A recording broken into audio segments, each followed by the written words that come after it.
Hello, I'm Femi OK and you're in the stream. Today, does white really mean beautiful?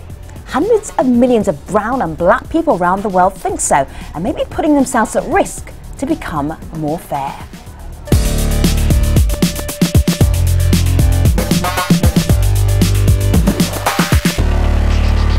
Our digital producer Malika Bilal is here looking out for your live feedback. I kind of did your job over the weekend, Malika. What'd you do? I tweeted out a link. It was about skin lightening in India and there being skin color discrimination. Can I show you what happened when I tweeted that out? I saw some of the responses online. Okay, let's start with Julio Varela. He says that the whole issue of lighter skin is also a huge, ugly secret in Latin America too. And moving on, we have Isra El Bashir, and she says this issue is not unique to India but rampant in Africa and the Arab world. One more. Girlfriend in Insomnia says, oh, you haven't seen the highway of skin or whitening billboards in the Philippines? My golly. We're not just talking about two specific regions. I know we're focusing on India and Nigeria today, but this is a global conversation. Definitely, and as a testament to that global conversation, you should have seen the comments that I saw online. Now, we put up this graphic and it got 459 shares and 188 comments online asking, why does fair skin signify beauty? So of course, for all of you at home, we want to hear from you. Join the conversation. Use the hashtag AJStream. Now, as you gathered already, this is a huge conversation, but here at the stream, we can actually walk and chew gum at the same time. So here's a look at some of the other stories we're following online.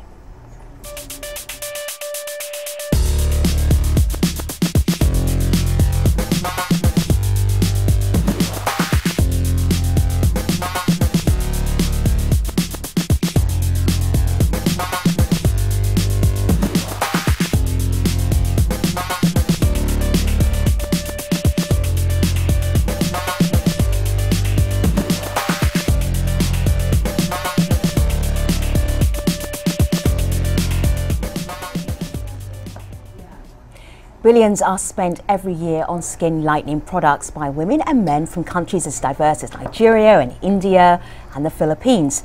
Now, many of these unregulated products contain toxic ingredients, putting lives at risk. Now, a common thread found where skin lightening is popular is that a fair appearance equals beauty and success. Check out this clip from a 10-year-old boy in India. आपको गोरा होना चाहते हैं? क्यों? काला अच्छा नहीं लगता। क्यों? हमको अच्छा नहीं लगता। लोग कुछ बोलते हैं क्या? काला अच्छा नहीं है? क्या बोलते हैं? बोलता है काला है। काला है बोलता है, उसको बड़ा भी कोई शादी नहीं बना बोलता है। In India, fairness products are sold at every price point, from inexpensive packets of lotion to high-end luxury creams, making them accessible to everybody. Today, their sale generates over $400 million in revenue a year. That's just in India, remember. And in Nigeria, an estimated 77% of women use skin lightening products, the highest percentage in the world. So, at what point did fairness come to signify beauty and success in so many brown and black cultures? Joining us on Skype is Dr. Yaba Blay. She's the co-director of Africana Studies at Drexel University in Philadelphia and has done a lot of research on skin bleaching in Africa. In our hangout, we have Aliyah Chugtai from Karachi. She's a journalist and author. Also in our hangout, Abdul Aleem. He's the manager of Noor 76 Skin Lightening. And finally from Dubai, Dr. Fazila Abbasi is a dermatologist and founder of the Advanced Dermatology Clinic in Pakistan. It's great to have you all in the stream. I am going to start with an ad campaign called Dark is Beautiful that is currently running in India. The idea is that darker skinned Indians are facing prejudice, and this is the answer back to people who differentiate between dark and fair in India. Take a look.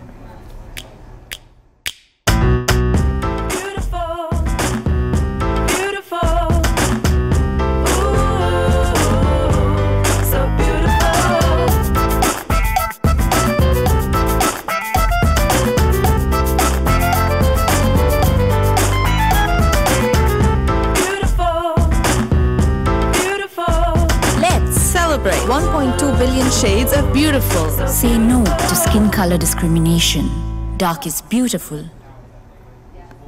So Aliyah in Karachi, I am darker than all of those beautiful women and kids in this ad campaign. What is the big issue about being dark in Pakistan or being dark in India? Can you help us understand it a little bit more? Well, I think it has, as far as some of the, ad campaigns that we've seen, being fairer automatically, quantifies as being more confident. If you're fairer, you'll have a better chance of getting married. If you're fairer, the world will be a better place.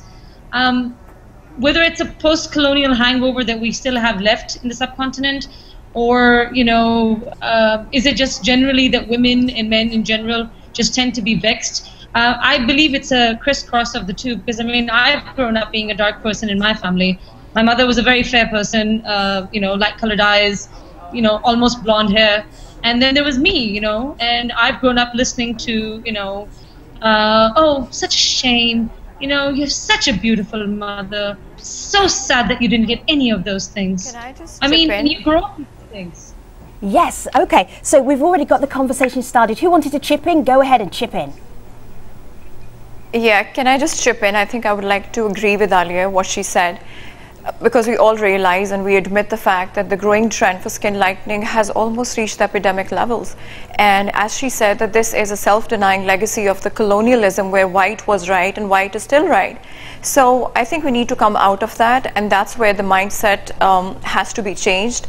That's where Nandita Das and other people who think that they can influence the mindset, they have to come and they have to play their roles, which is like kind of complicated, because I at the moment would like to talk about the skin lightening from the point of view of a dermatologist and from a medical point of view. For me, there is no absolute no for this, but then it has to be done for the right indications. A lot of people, they come and they have to get this treatment because it's a genuine treatment. Where I need to step in is that I have to guide them what is right and what is wrong, because I have got multiple lasers and light treatments back home, which has become like the bread and butter of my clinic, because the most requested aesthetic procedure back home in my clinic is a skin lightening procedure. I have to educate the patients what is right and what is wrong. Dr. Bassi, I have a question I know you people are trying to Dr. touch Bassi, the culture. I have a question for you. There's a little delay, so sometimes you may hear Dr. Bassi just speak a little bit longer than normal. I have a question for you. What you're saying sounds quite defensive because you are a dermatologist. What about an ad campaign that is focused on darker skinned Indians, because they are literally facing prejudice because of their skin tone? Of course you have something to gain. I totally agree. As when you said define, you said define beauty, and I said, to me, every color, everything created by God is beautiful. So when you talk about Indians, I'm not far from Indians. I'm from Pakistan and we are neighbors. We have got the same skin type. We have got the same culture, almost the same culture. So the ad campaign which is going, as I said, is something which I'm going to support. And I'm not going to touch the cultural aspect at this very moment, because as I said, it's quite complicated. So Dr. Bassi, I'm going to bring the community in at this point, just so that we can share this conversation with our viewers and everybody online as well. Well, Dr. Abbasi mentioned a lot of things there, and the last thing she said was that she's not going to touch the cultural aspect of this, but our community is. Jay Asperry on Facebook says, I'm brown-skinned. It's awful the backlash that we get for being this color. Not always, but it happens a lot amongst my own people, family especially. But Yaba, one of the other things that Dr. Abbasi mentioned was colonization. Now Idris on Facebook says, because the majority of the world with darker skin were colonized by people with lighter skin, you have a bunch of darker people with low self-esteem aspiring to look like their former colonizers. How does colonization play a role? Colonization absolutely plays a role, but the other thing about it is we also live in a global white supremacist society. And so while we see skin lightening in places where people have a legacy of colonialism, you don't necessarily have to have been colonized to be inundated with the white ideal. Whether it's light skin, blonde hair, straight hair, a particular eye color, this is an ideal that's being projected throughout the world through the media. So whether we're looking at Bollywood movies or we're looking at Nollywood movies, ask yourself, what do the love interests look like? Who are the women that we are supposed to aspire to aesthetically? And who are the men who we're supposed to receive as attractive and or handsome. So I think it is a global issue. It absolutely is a functionary of colonialism, because it's a simple observation. Who are the people who have been in power and who are the people who have been oppressed? And so in all of these spaces, people are attempting to reap some of the benefits that come with the people in power, and that is white or lighter skin. And so it's about a relative whiteness. You may not become completely white and look like a white person, but on that spectrum, the closer to whiteness you are, the better, or so people think.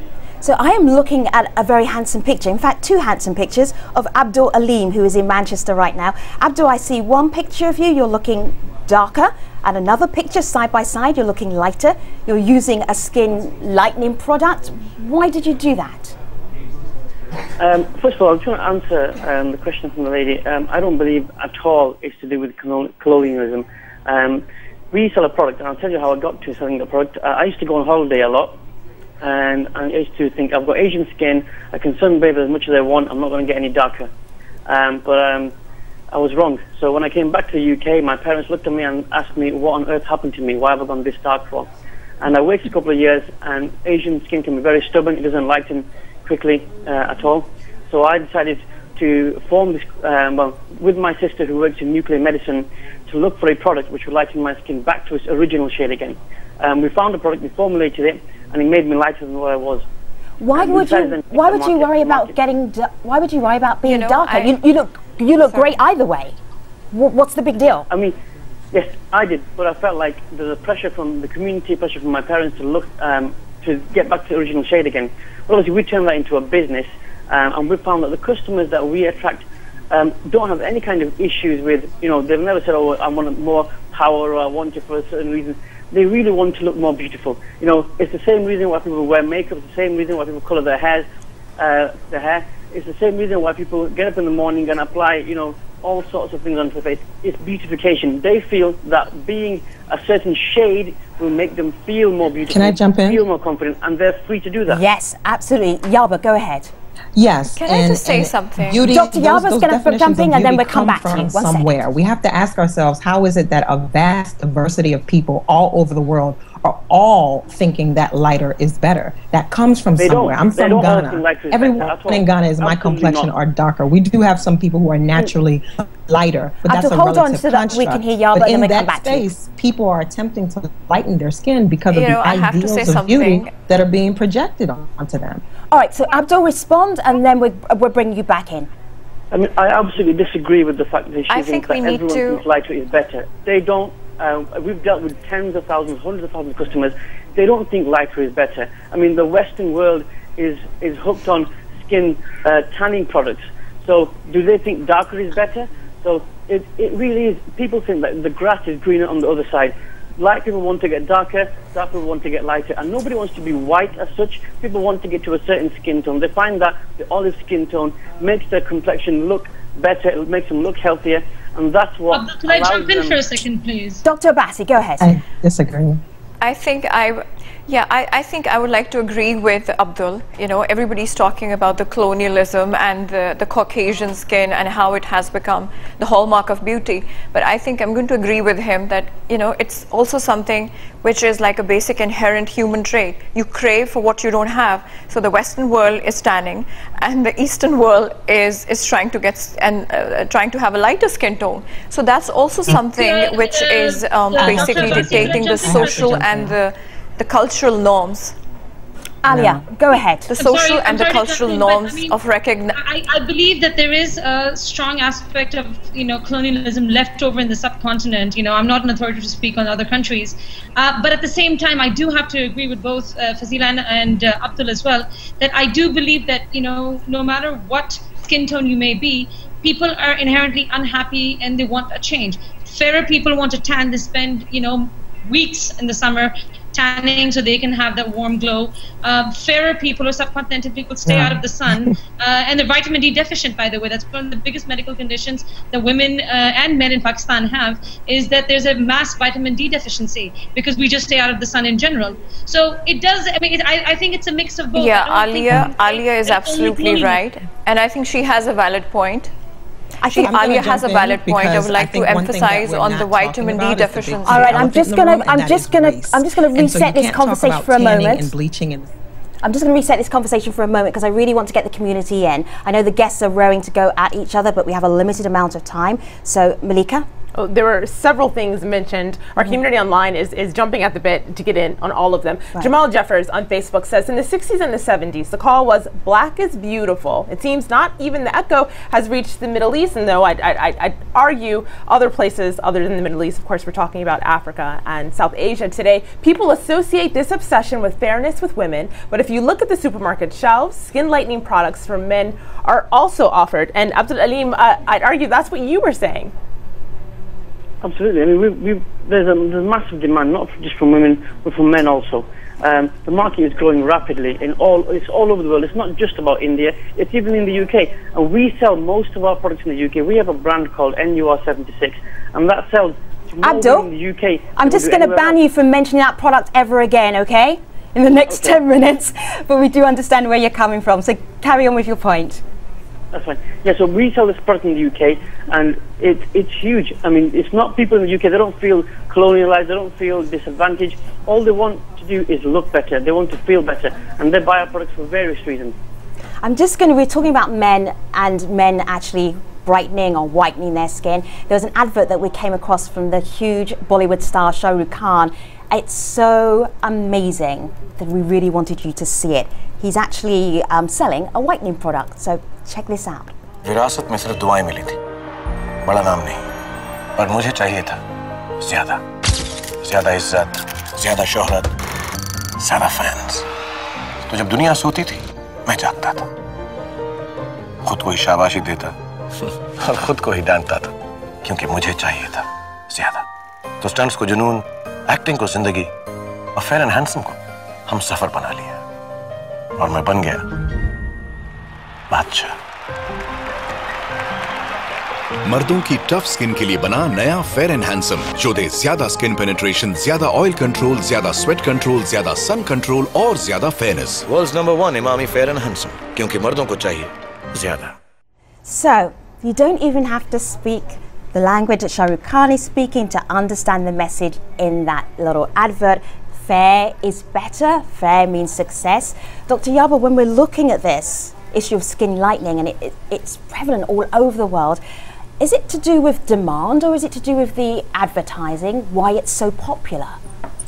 I mean, for me, and not to avoid your question, I think for me, the problem with this conversation, the same problem that happens with all conversations about skin lightening, in my opinion, and the reason why the epidemic is becoming an epidemic is because we're not willing to deal with white supremacy and we're not willing to deal with race. We spend so much time talking about individual ideas of beauty and self-esteem, but when you have 77% of women in Nigeria lightening their skin, we have moved far beyond a self-esteem issue.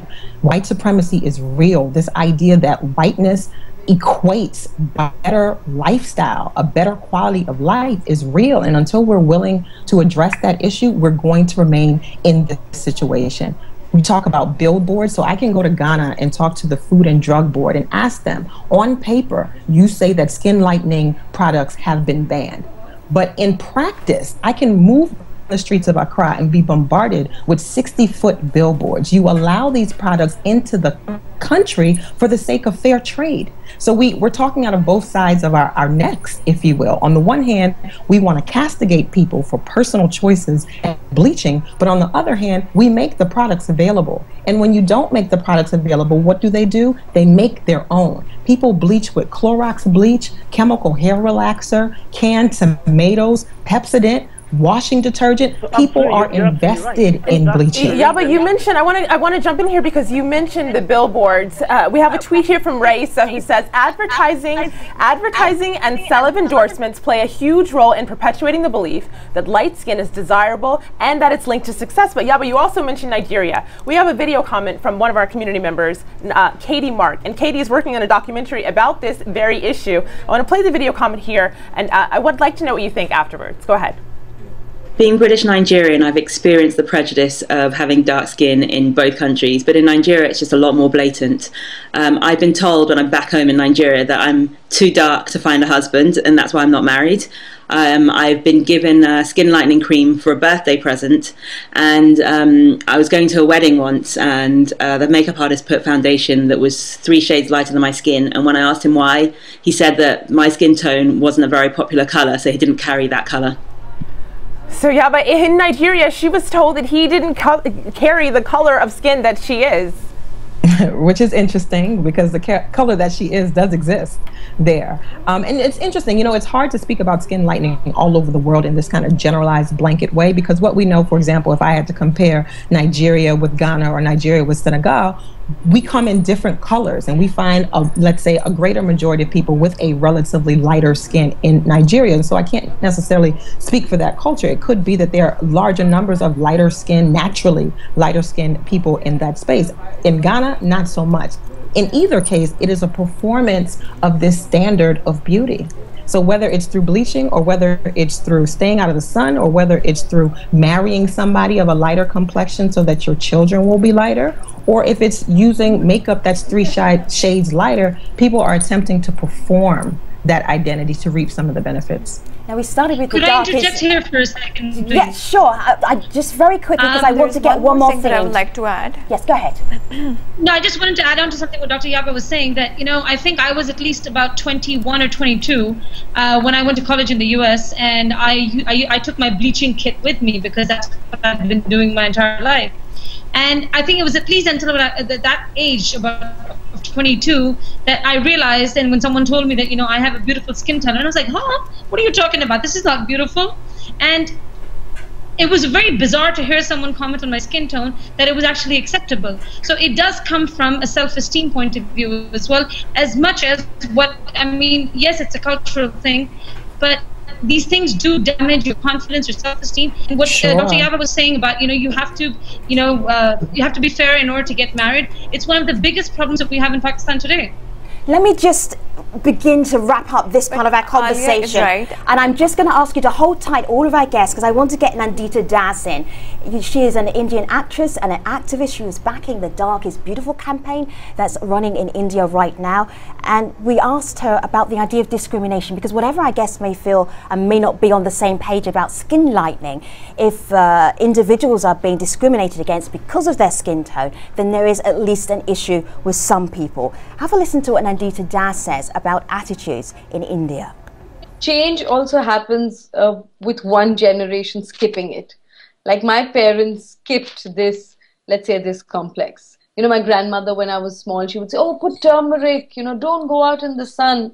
So she would have preferred if I was fairer.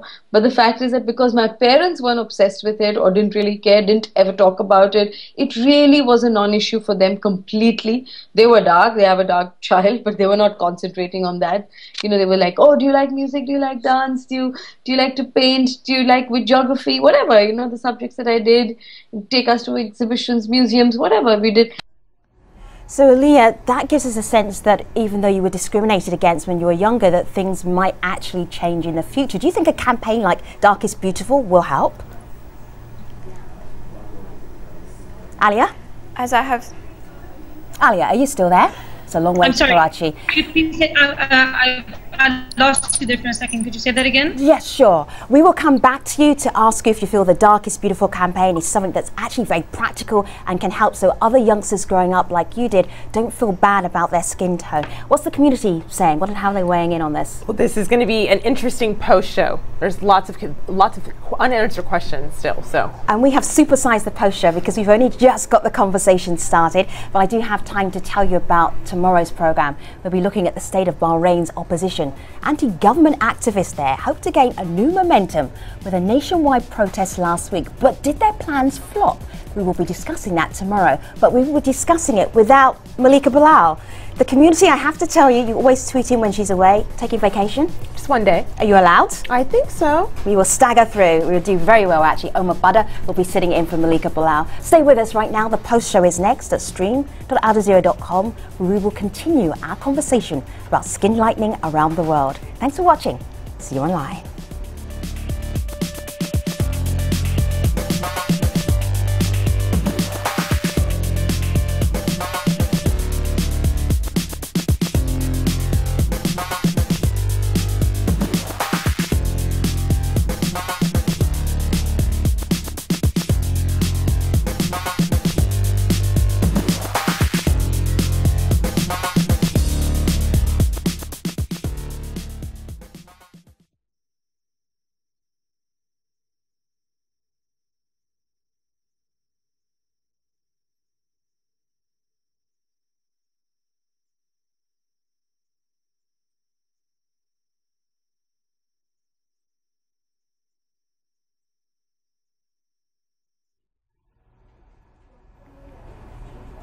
This is the Dreams Online post show. We're continuing the discussion of skin lightening, so let's get right back to the conversation. I want to head to Abdul in Manchester. Abdul, when we were putting together this show, we talked to a number of people who very openly lightened their skin, but felt very uncomfortable about talking about it on television. Why do you think that is? Well, absolutely, because we deal with the number of cases that we deal with, we found that there's a lot of people that are so embarrassed to be using those creams.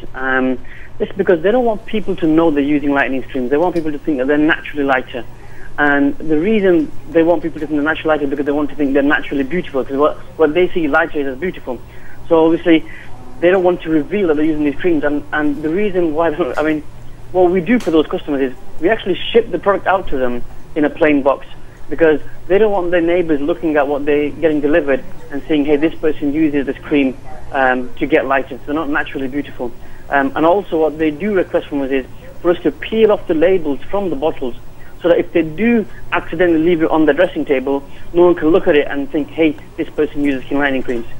See, we spoke to a beauty lightening clinic. I have to add some very important point. Sure, let me finish my point and then I'll let you have your point, because I just want to bring in a part of a conversation that was really intriguing for me. We spoke to a beauty lightening clinic in Abuja, Nigeria, and the owner is Sophia, and this is her before picture, this is her after picture. She's very proudly whitening clients and is very happy with it. It's very prevalent in Nigeria.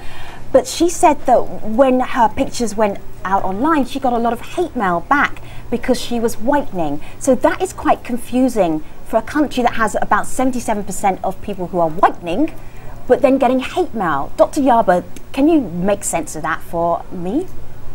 Well, the thing that you have to also understand about West Africa is that people are very proud nationalists. And so bleaching flies in the face of a nationalist identity that says black is beautiful, right? And so it's schizophrenic in many ways. As you say, you can have numbers as high as 77%, yet and still people are being shamed for doing it. And so I think really what's happening is people, what they mean to do is to privilege the naturally light skin. So if you're naturally light, that's what we like. But the fact that you have to go through some process to get it somehow makes you less than or inferior.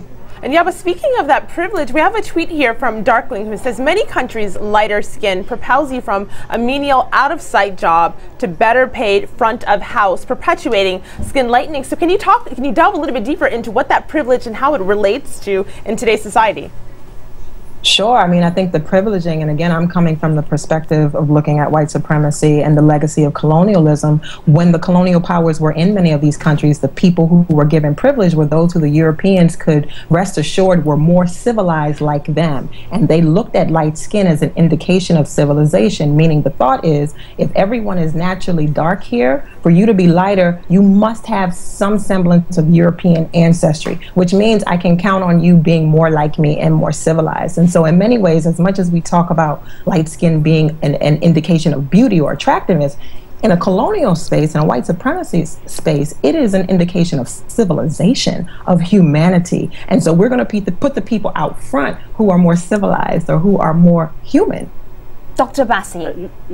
Just cricket, never in my 8 years of selling. I just have to say, Abdul, hold tight one moment. I want to go to Dr. Bassi. It's absolute, garbage. It's not. I have to warn everybody out there, because everybody is talking about the whitening creams and the topicals. But let me warn you about a new threat, which are the whitening injections. And that's becoming prevalent. I mean, back home, girls, they're coming with LFTs, which are the liver function tests, being abnormal.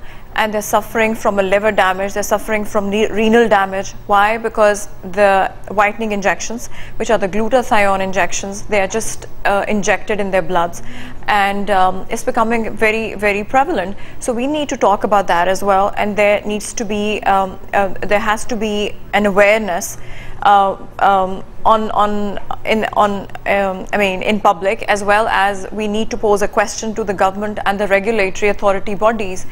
And people like you know, like social activists and NGOs, they need to talk about this a little more. So let's talk about the whitening injections back home and in the eastern part of the world that we are talking about, apart from talking about the whitening creams. So Dr. Bassey, you just brought up an injection. I was also reading up about pills as well. I don't even understand how a pill can lighten your skin. Can you explain in a way that all of us will understand what's being injected in you that makes you lighter? Well, and what would you yes. ingest that makes you now, lighter? See, that's just in an easy way to understand. Okay, that's called.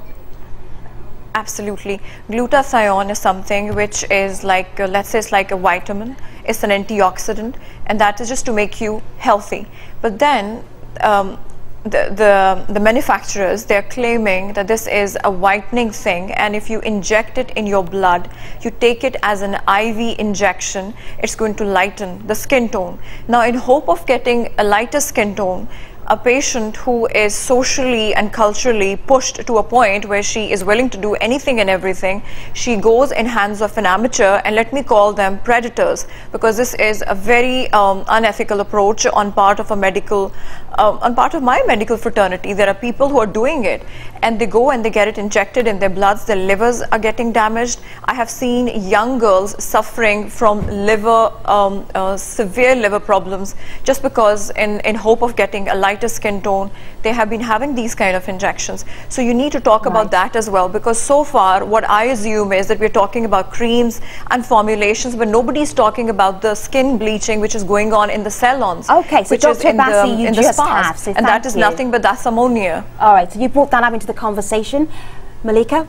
Well, I want to bring Alia back in here. Alia, I know that you spent time in college working on a project in which you tanned for a couple months. So we have a tweet here from Jack Zahora. He says, if light skin is beautiful, why are so many white people going to the beach to get darker? Are we making too much of an issue of this? Is this just the opposite of, you know, people wanting to alter well, look, their I'll tell you something. I mean, in college, when I worked on the book that I sent across to you guys, you know, all of my roommates and, you know, people who lived in the dorm, they all wanted to go to Jamaica for spring break because they wanted to sit on the beach and get tanned. And I saw absolutely no point in it, because why on earth would I sit in the sun to get darker? I mean, how ludicrous, right? And well, after the spring break, and you know, I spent about 2 months going to a tanning salon just for kicks to see if actually my skin tone does actually get darker, and it does not. And while I was doing that, I would photograph my skin every day before the tanning session, before and after the tanning session, and to see if there was any difference in, you know, if the melanin was reacting, if my skin was getting any darker, and it wasn't. And which a, you know, series of conversations and narratives came about with, you know, different women who were undergoing, you know, the same tanning process that I was doing, or fairer women who, you know, were, their general complaints were about being so pasty, and they wanted to be in the sun to get darker, and how exotic, you know, darker skins were.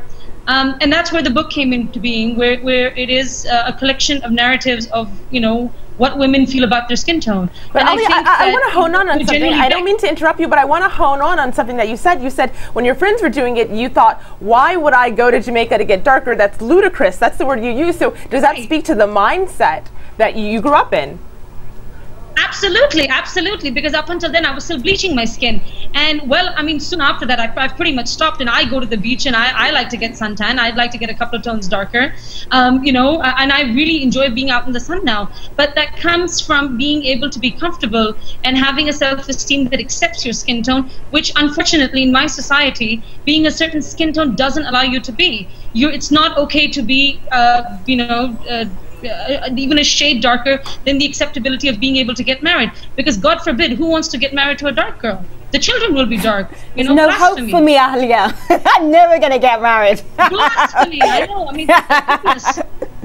So there is one thing, I'm watching you and I'm looking at you, and compared to me, you're like the driven snow. So what skin tone would you describe your skin tone as?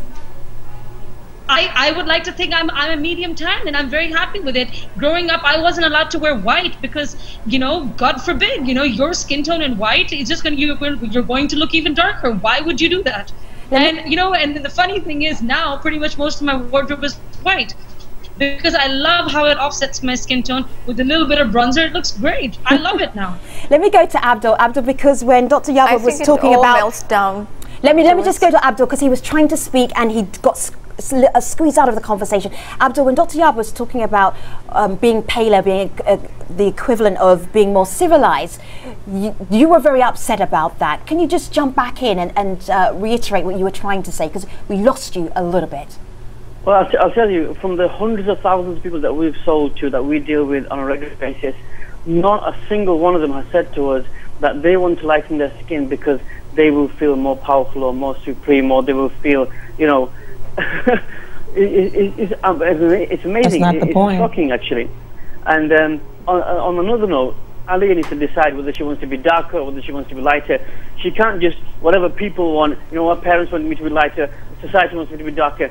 Decide for yourself. You choose what you want to be. Don't let the world decide for you. Oh, no. See, hang on a second, my friend. You're talking from, from growing up in a British society where it's absolutely okay to be who you want to be. But try being a girl growing up in a Pakistani society with a conservative set of parents. You don't necessarily get to decide who you want to be. And you don't necessarily choose your parents in terms of what they're upbringing. I guess you've got to be strong enough to try and do that. You've got to be strong enough. You've got to be old enough. You've got to be mature enough to try and choose and pave your own way in life, not decide what the world wants you to be. Yes, and I have, and I'm very happy with my skin tone now, and I'm extremely happy with exactly how I look like. But it takes a certain amount of exposure, and it takes a certain amount of education and understanding of that I can be exactly who I want to be and be okay with it. Absolutely. But it's not always the case. Not when you're young and you're pressurized.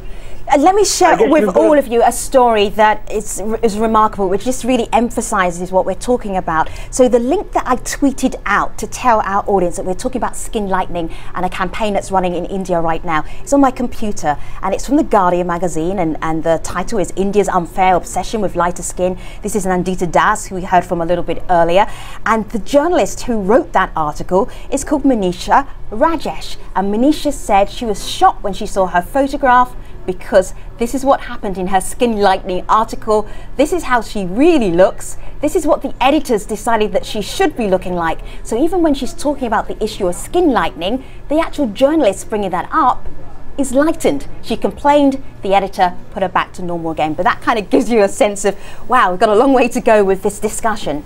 And, you know, really interestingly, I think this tweet kind of references that. Michelle says it's not about feelings of inferiority. The journalist there doesn't feel inferior. Right. It's bad feelings about being treated inferior. And Yaba, I saw you shaking your head during the exchange between Alia and Abdul. Why were you shaking your head?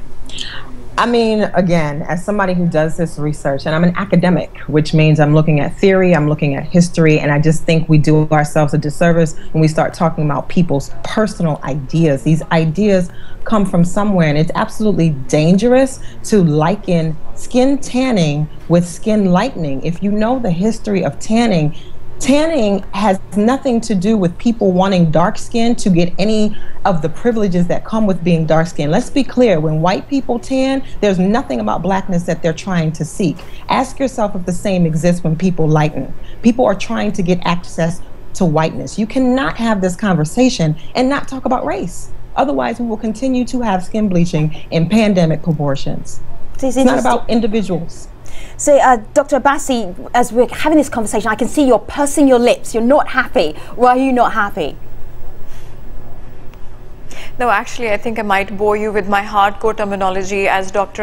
Yaba said, that, you know, she is somebody who has to look into the theory and the history of what's going on. So I think on those lines. And if I have to talk about the whitening agents, I have to inform the public about the carcinogenic effects and the role of FDA in it, because you are sitting in US doing this show, and the FDA hasn't taken a strong stance on labeling the 4% and the 2% hydroquinone as a medicine or as a cosmetic. So you need to pose a question to the Federal Drug Authority regulatory body, but that's not going to be an easy thing, because, you know, there is an interest of the manufacturers, which are millions of companies in the world selling millions of products worth millions of dollars. So, you know, it's not that easy. So it's like a vicious circle, and you just can't find one end of the thread. It's like, you know, it's quite complicated, but I have to inform you about the different threats not just the creams, but the lasers. People, they're falling in hands of amateurs,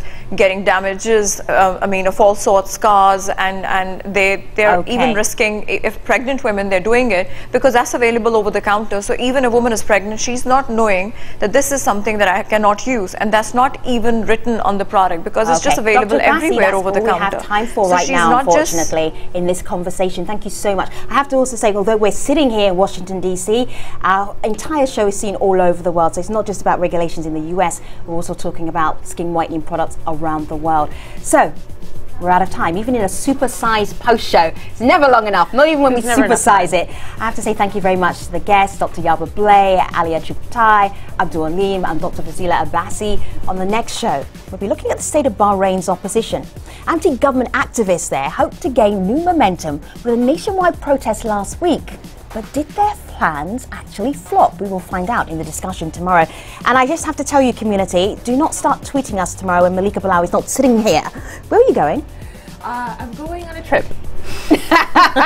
Mysterious and enigmatic as always. Malika Bilal taking a vacation. Omar Badr will be sitting in for her tomorrow, so you'll be in good hands. Meanwhile, you know where we will be. We will always be online at stream.aljazeera.com. Thanks for watching.